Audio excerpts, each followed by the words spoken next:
আমার দেশের কত ধনী আল্লাহ পাওয়ার জন্য মাহে রমজান আসলে মক্কায় দৌড়ায়, মদিনায় যায়, কয় মক্কায় নামাজ পড়বো, মদিনায় নামাজ পড়বো। 1 রাকাত নামাজে 1 লক্ষ রাকাতের সওয়াব, 1 রাকাত নামাজে 50,000 রাকাতের সওয়াব।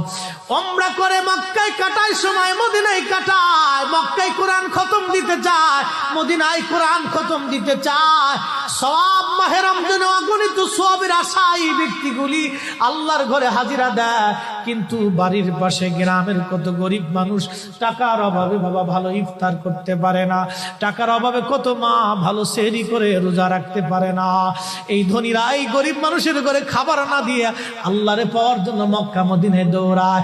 আল্লাহ ডাক দেখো, বান্দা একবার মরে দেখ, কায়দা মতো জুতা দিয়ে পিটামো, আমার বান্দারা না খায় ইফতার করবে, আর তুই আল্লাহ পাওয়ার জন্য মক্কায় আইছো, এমন আল্লাহ আমি ধরা দেব না।